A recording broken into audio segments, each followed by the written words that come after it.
Assalamualaikum, apa khabar? Hezri Samsuri dan hari ini kita bersama dengan Honda XADV 750 varian terbaru tahun 2021. Dan ini bukannya facelift biasa. Ini lebih daripada facelift, siap ada perubahan teknikal dan dia pun masih ada masalah lama.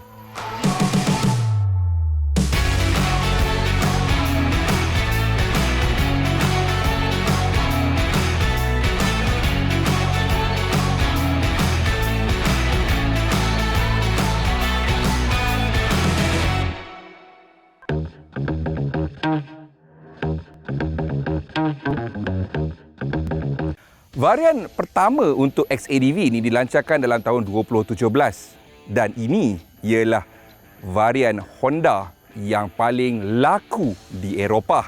Yes, this is Honda's best selling model in Europe.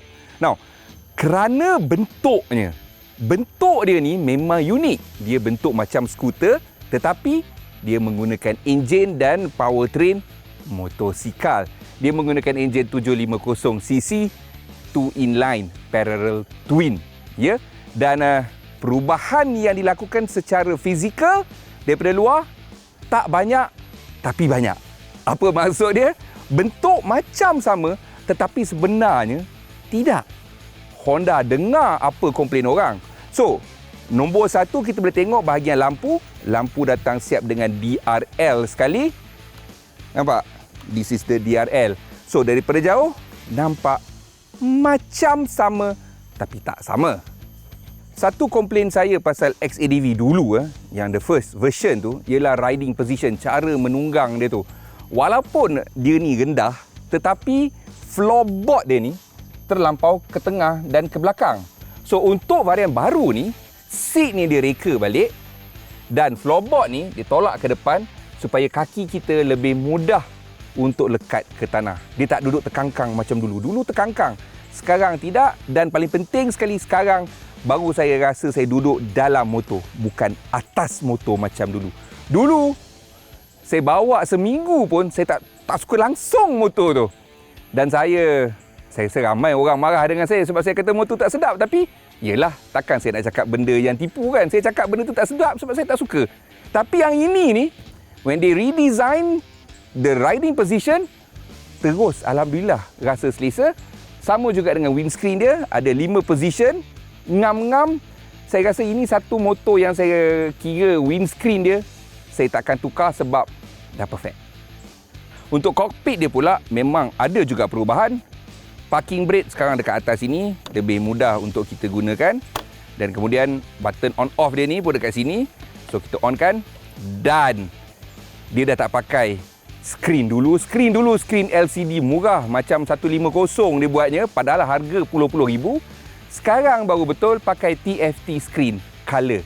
Baru padan dengan harga. Dan skrin dia ni ada beberapa design, tak silap saya ada 3 ke 4 design dan anda boleh pilih yang mana anda suka. So, yang penting sekali ada riding mode, ni mode standard and then kita ada rain, gravel. User ni kita boleh program ikut suka hati kita. Dan sport ni yang paling power lah, yang paling saya suka. Dan yang saya suka sekali, anda tak perlu hafal sport ni apa dia. Nampak? P is for power, EB engine braking, D ni mode drive, maknanya dia ada drive dan juga manual pun boleh, dan traction control banyak mana dan ABS. So benda tu akan berubah. Nampak dalam standard power dia tak penuh pun. Engine braking pun tak penuh. So ini lebih pada pemanduan santai dan rain dan semua tu lah. Okay? Now, bila kita nak masuk dalam dia punya menu dia, nampak? Lebih mudah untuk kita kawal gunakan dia punya knob butang dia kat tepi ni. So, dia ada banyak benda yang kita boleh gunakan kat sini. Dan kat bawah ni dia ada info punya panel which you can actually susun apa yang kau nak. Okay? Nampak tu? Boleh susun apa yang kita nak. Dia ada 4 bar kat bawah ni, kita boleh ubah lah. Sampaikan tarikh dengan waktu pun boleh buat. And then kita ada function, ini untuk lampu DRL dia boleh on off automatic tau. So tu. So daripada segi user friendliness tu memang yang ni memang jauh lebih bagus daripada yang dululah. So sebagai sebuah skuter, dia dah datang lengkap dengan fat bar. Dulu kalau ingat video X-Max saya tukar pada fat bar juga sebab baru rasa macam motor. And this is konon adventure skuter, so datang dengan fat bar lah. Dan dia menggunakan sistem DCT, dual clutch transmission untuk Honda yang terbukti daripada zaman Integra lagi. Integra motor, bukan kereta. So, dia boleh automatic ataupun manual. Itu yang best dia dengan sistem DCT tu. So, function ni banyak kat sini. Kita ada neutral, D. Neutral ni masa ride kau tak boleh tekan pun. Dia tak akan masuk neutral untuk press rev tak ada. Masa berhenti boleh masuk neutral and then D. Kemudian kita ada button auto ataupun manual. So, boleh tekan auto ataupun mode manual. Kalau mode manual, gear dia kat sini. Sini downshift, sini upshift. Even dalam D mode pun, dalam drive mode pun, dalam automatic pun, kita boleh downshift manually kat sini. Sebab, nanti saya cerita lah bila saya bawa. Okay? So, tak susah sangat, mudah je. Upshift, downshift, upshift, downshift. Kemudian dia ada cubby hole yang kecil untuk letak barang. So, boleh letak parking ticket ke apa, kunci kau boleh letak dalam tu. Dalam ni, dia nampak macam ada getah sini. Mungkin waterproof. Tapi tak ada 12 volt socket dalam ni. Okey, 12 volt socket, charger semua tak ada dalam ni. Dan ni tak boleh dikunci. So, kena ingat ya. Tempat letak barang dia sebenarnya dekat bawah seat. Bawah seat ni pula dia dah redesign, boleh muat 21 liter, tapi paling penting sekali, helmet boleh masuk. Bukan setakat open face, bukan setakat full face, tetapi helmet bagak macam adventure helmet pun boleh muat. Magic kan? First time saya tengok boleh masuk dalam ni dengan cantik sekali. Selain daripada tempat helmet, dekat sini ada satu soket USB. Tapi yang ini bukan USB biasa. Dia belasah letak USB-C dalam ni.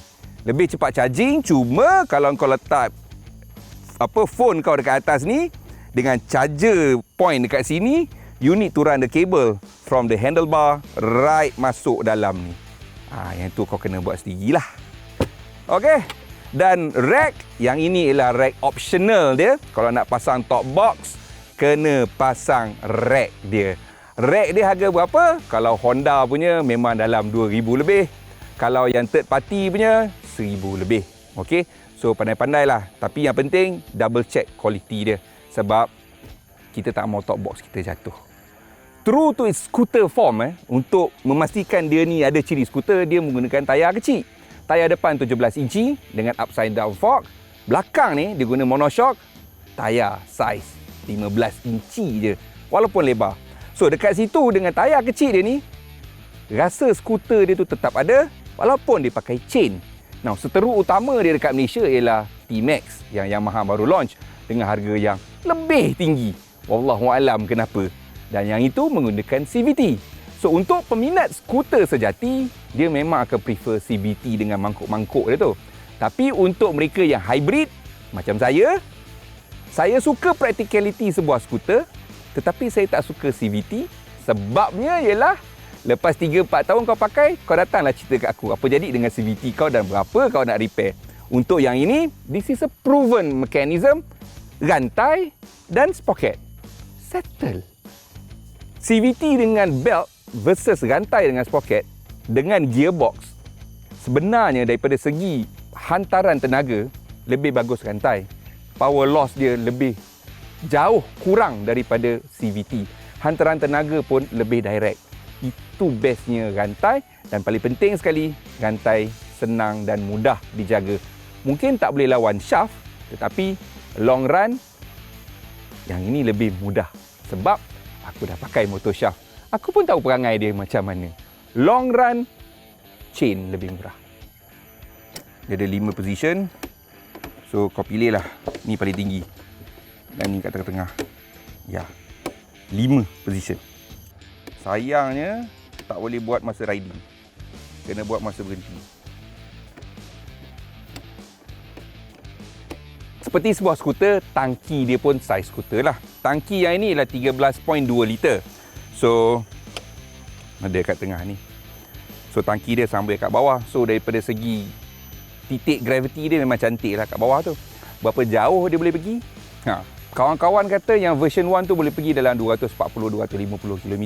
Tapi kalau belasah, bawah 200. Yang ini saya bawa, tapi yang ni enjin masih baru lagi, bawah 1000 km. Okay? So, hari tu saya try. Tak sampai 200 pun lah. So maybe nanti bila dah lama sikit kita bagi update lah berapa. Tapi saya isyak 240, 250 tu should be within that range lah. Kalau bawa biasa, gunakan mode standard.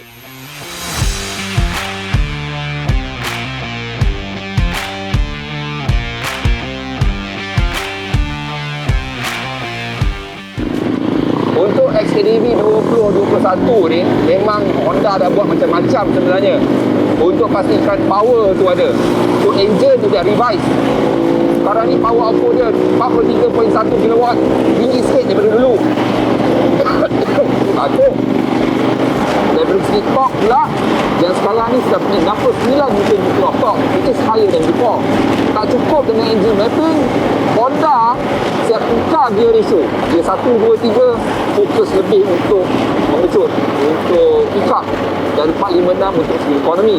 So masalah dia ialah bila saya dalam gear 4 atau 5 atau 6, bila saya nak menukar ataupun bila saya nak memotong, saya kena drop gear.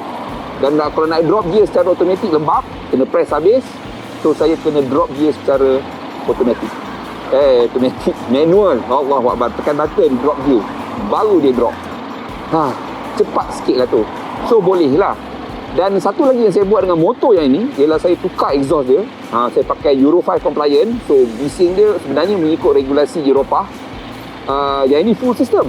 So yang ini pick up dia lebih pergi lah daripada yang standard. Cuma saya rasa masih lagi kurang. So saya jumpa satu lagi solution. Solution dia ialah ni semua anda semua boleh buat. Dan saya pun dah buat lama dah. Ikut saya, kita pergi settle dengan masalah. Jom.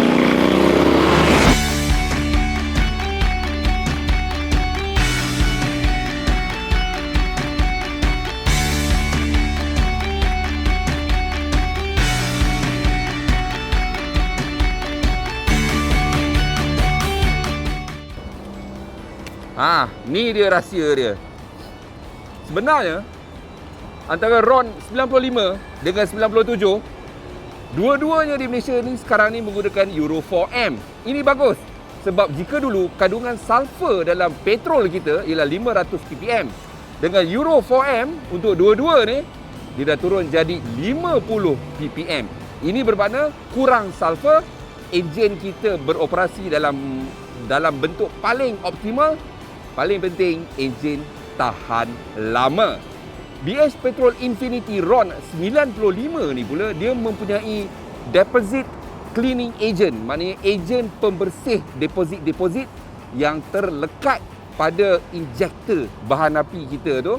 Jadi ini memastikan lebih banyak minyak lancar masuk ke dalam kebuk pembakaran. Selain daripada itu, dia juga mempunyai friction reducing agent, iaitu dia memastikan geseran yang paling minimum antara piston ring dengan dinding silinder kita. So, lebih lancar. Menatang ni antara yang paling best saya pernah gunakan.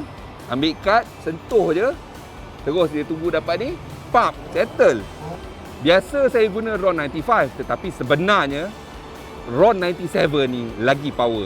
Walaupun enjin kita sebenarnya, walaupun dia design untuk RON 95, masuk 97 ni, enjin kita rasa lebih lawas, lebih optimum.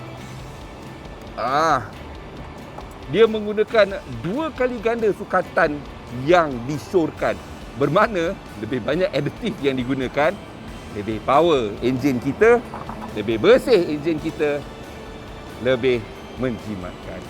Yang bestnya, BH Petrol Infinity, enjin lama pun ngam.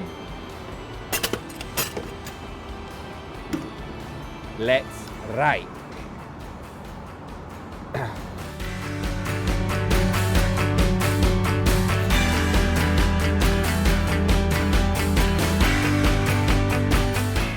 Jangan lupa subscribe channel kami dan tekan butang loceng supaya anda tahu bila video baru kami akan muncul.